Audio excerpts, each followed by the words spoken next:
Հայաստանում չես գտնի հարգելի բարեկամ երկու կուսակցություն, որը հետևողականորեն տարիների ընթացքում տարել է իր կուրսը եւ որոնք նաեւ իրար հակոտնյա են։ Երկու կուսակցություն, որոնք ունեն ռեալ քաղաքական, գաղափարախոսական հակասություններ։ Շատերդ կարող եք ասել Դաշնակցություն եւ Հայ ազգային կոնգրես, բայց եւ Դաշնակցությունը եւ Հայ ազգային կոնգրեսը չդերսևորեցին հետևողականություն։ Բերեմ ընդամենը մեկ օրինակ։ 2008 թվականի մարտի 1-ի դեպքերի բացահայտման թիվ 1 ջատագովը պետք է լիներ Հայ ազգային կոնգրեսը։ Բազմաթիվ ապացույցներ եմ ես ներկայացրել, թե ինչպես է Նիկոլ Փաշինյանը, ով 2008 թվականին առաջին հայացքի ժողովրդի կողմից էր, ընդդիմության կողմից էր, այսինքն իշխանությանը դեմ էր, լավ այսպես ասենք, ֆինանսական ծառայություններ են մատուցել այն մարդկանց, այն զինվորականներին, ում բերել էին Արցախից եւ բաց թողել ժողովրդի վրա։ Թե ինչպես է Նիկոլ Փաշինյանը ֆինանսական ծառայություն մատուցել Օգանովսկում, թե ինչպես է Նիկոլ Փաշինյանը ֆինանսական ծառայություններ մատուցել Սպեցնազի հրամանատար Գագիկ Սարգսյանին։ Գագիկ Սարգսյանը օրինակ ունեցել է 5 միլիարդ 200 միլիոն դոլար վարկ փոխառություն, որը տրվել է եւ հետագայում ջրվել է Նիկոլ Փաշինյանի, Արայիկ Հարությունյանի, հեղափոխական ճակերտավոր Նիկոլ Փաշինյանի կառավարման տարիներին։ Եվ այս խայտառակությունը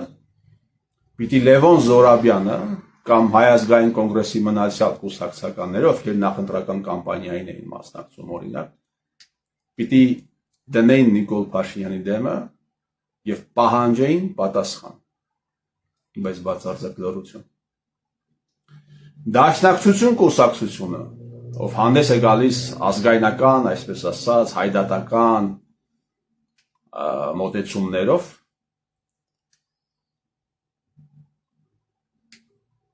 (2018 թվականի ապրիլ ամսին վարչապետ է ընտրում մեկին, ում նախագահության օրոք ֆուտբոլիստների մարզաշապիկների վրայից հանվում էին Արարատ լեռան նկարներ, ում նախագահության օրոք կարելի ասել կասկածի տակ էր դրվում ցեղասպանության հանգամանքը եւ միաձայն այդ կուսակցությունը, խմբակցությունը 18 թվականի ապրիլին նախ վարչապետ է ընտրում Սերժ Սարգսյանին, ում կառավարման տարիներին բազմաթիվ են եղել դեպքեր, տասնյակ են եղել դեպքեր, թե հասարակական սեկտորից, թե բյուրոկրատական համակարգից մարդիկ, ովքեր վերապատրաստում են անցել Թուրքիայում եւ հետագայում ունեցել են կարիերայի թրիշկաձև աճ։ Եվ այդ կուսակցությունը, այդ խմբակցությունը վարչապետ է ընտրում սկզբից Սերժ Սարգսյանին, այս ամենի թիվ 1 պատասխանատուին եւ հետագայում մեկ շաբաթ անց նույն խմբակցությունը բացառությամբ մի հոգու վարչապետ է ընտրում փողոցային շարժում գեներացնող իբրև թե Նիկոլ Փաշինյանին։ Այս կուսակցությունը, հարգելի բարեկամներ, առավոտից երեկո խոսել է, խոսում է Արցախից, բայց կուսակցության մարդիկ, կուսակցականները Արցախում զբաղված են, Արցախի կորստից են խոսում, բոզի լաց են դրել, բայց բազմաթիվ կուսակցականներ ներգրաված են եղել Արցախում տեղի ունեցած կոռուպցիայի, հսկայածավալ կոռուպցիայի մեջ։ Դեպքեր են եղել, հարգելի բարեկամներ, շատ են խոսել սրա մասին եւ դաշնակ մասնակցներ իրենց հեկերը վաճառել են ադրբեջանցիներին, Հայաստանի կառավարությունից կոմպենսացիա են ստացել։ Չկան կուսակցություններ, որոնք գաղափարական հակասություններ ունեն, չկան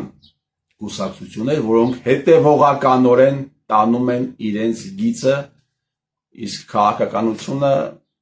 եւ քաղաքականությամբ զբաղվող մարդիկ պիտի կուսակցությունները, մարդիկ, լիդերները պիտի պատրաստ լինեն զրկանքների, գաղափարների համար զրկանքների եւ նաեւ ասում են պիտի պատրաստ լինես զրկանքներ տալ քո հակառակորդին։ Եթե այս ամենը չկա, ոչ թե փողի համար, այլ գաղափարների մոտեցումների քաղաքական, ապա շատ տխուր է, մի խոսքով այս շարքը կարելի է երկար թվել,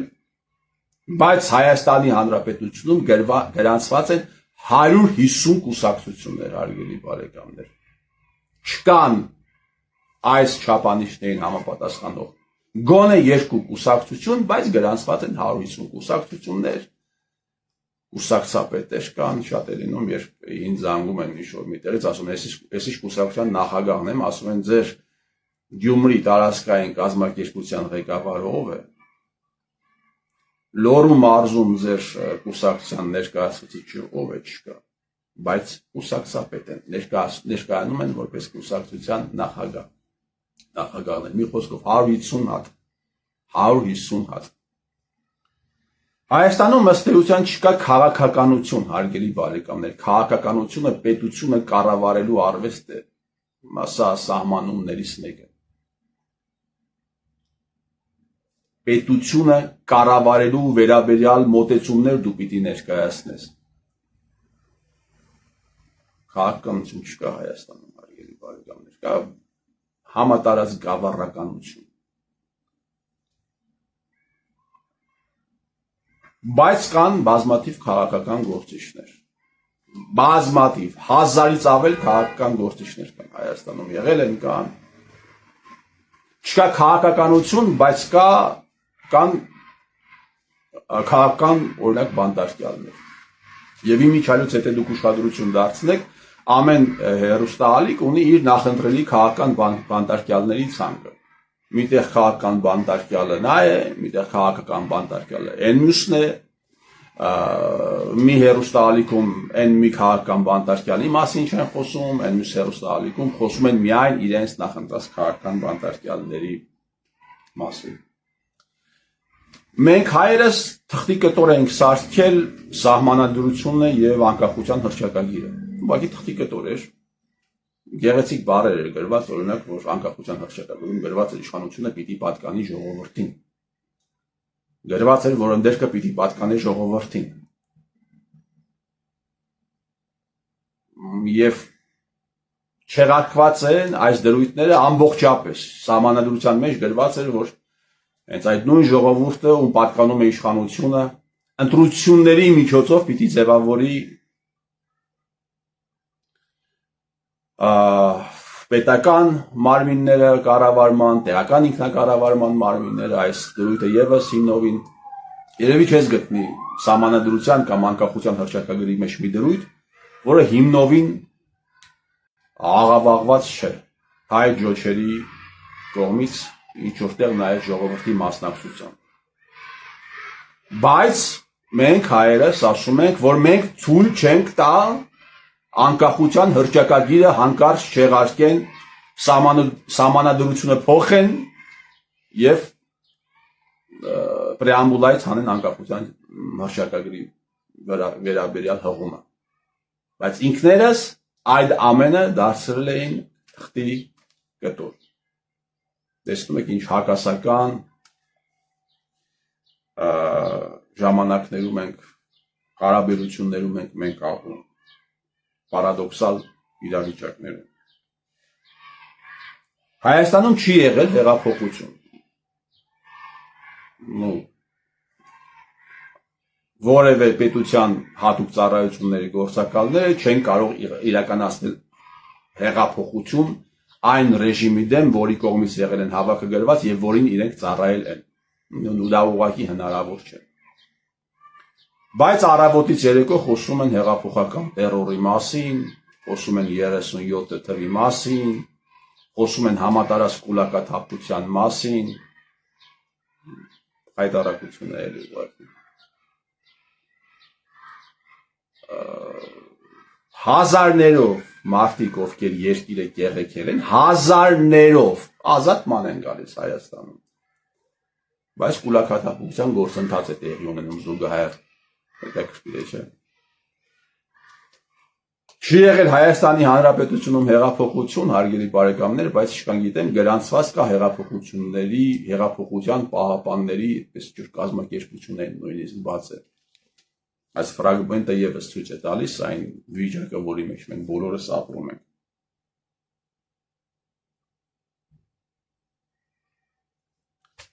Անվտանգային հարցերը շատ կարևոր են։ Բոլորն են ասում, անվտանգային հարցերը, բանակը շատ կարևոր է պետության համար, ազգի համար, միայն 2011-2019 թվականին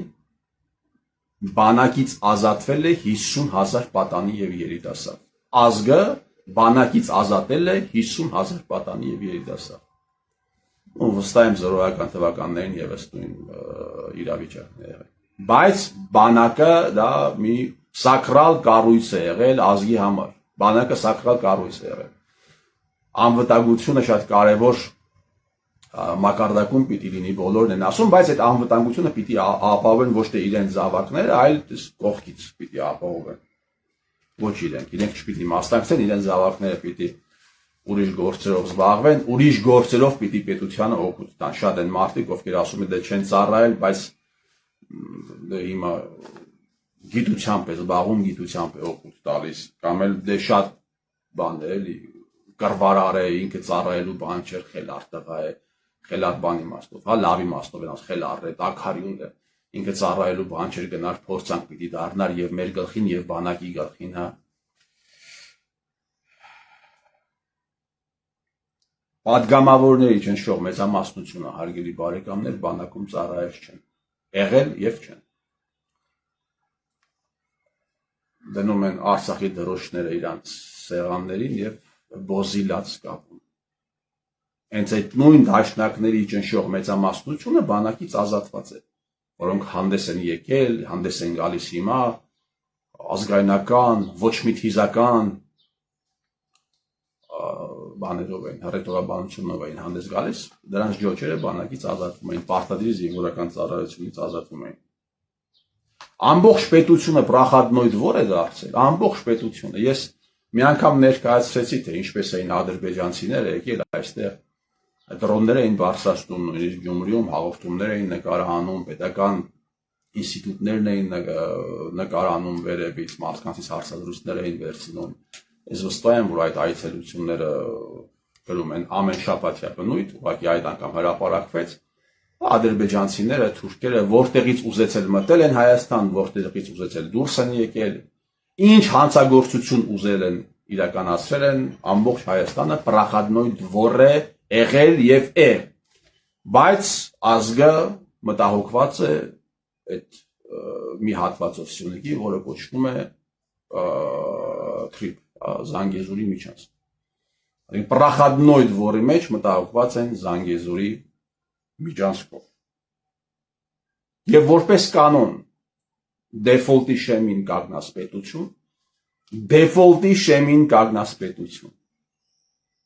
ջախջախիչ պարտություն, բազմաթիվ հերոսներ, բազմաթիվ գեներալներ, ճշմարտությունը խեղող ժուրնալիստներ, անարդար դատավորներ, այն համակարգը, այն տարածքը, սա պետություն չէ, Հայաստանը պետություն չէ եւ սա քաղաքական գնահատական չի։ Սրանց իմաստով, հա, սրանց լեզվամտածողության իմաստով, թեպետ սա քաղաքական գնահատական է, ամենաիսկական քաղաքական գնահատականն է, բայց սրանք ինչ են ասում քաղաքական գնահատականի տակ, ամեն մեկը մի հիմարություն կարող է ասել, դա գնահատական են տվել։ Որովհետև քաղաքականության վերաբերյալ իրենց պատկերացումն է այսպիսին։ Պետությունը դա հասարակական քաղաքական կազմակերպություն է, որ ունի ընդգծված սահմաններ, հստակ սահմաններ, որոշակի գոնե որոշակի տարածք, լավ, հələ սահմանների մասին չխոսենք, որոշակի տարածք,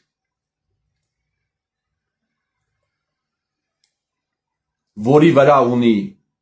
օրինական բռնություն կատարելու մենաշնորհ եւ սուվերենություն։ Սուվերենության մասին խոսելը անիմաստ է, սրանք նաև օրինական բռնություն իրականացնելու մենաշնորհ չունեն այս տարածքում։ Սա պետություն չէ, եւ նաև տարածքը որոշակի չէ։ Սա պետություն չէ, հարգելի բարեկամներ։ Սա ինչ-որ մի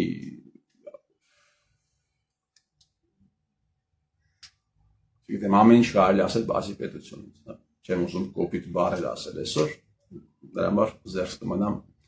գնահատական տալուց, թե սա ինչ է։ Եվ իսկ ինչ պետք է անել։ Յուրաքանչյուր մարդ իր տեղում պիտի իր գործունեության համար, իր խոսքի համար պիտի պատասխանատվություն կրի, չմասնակցի այս ամորալությունը, պետք է իրականացնել հերոսություններ, պետք է ուղղակի ստորություններ չանել, պետք է չենթարկվել այս սիստեմին, ընդհանրապես, չեմ ասում գործազուրկ դարձեք, բայց մտածեք արդար, գործեք արդար, խոսեք արդար եւ մի ենթարկվեք այն մարդկանց, ովքեր սարքել են ձեր երեխաների, ձեր ծնողների գլխին այս ամենը հայերն են իրականացրել, հայերն են մտածել, հայերն են իրականացել հայերի գլխին։ Գիտեք ինչի համար, իշխանության եւ փողի։ Ուրիշ բան չկա, միայն իշխանության մարմաճը եւ փողի եւ փողասիրություն։ Ես վստահ եմ ինչ-որ մի պահ այս սիստեմը կփլուզվի, այս ռեժիմը կփլուզվի, դա աստված լինի հայ ձեռքով, եթե ոչ օտարի ձեռքով է լինելու, եւ թող օրհնվի այդ օրը։ Ես ձեր Տիրոջ մերը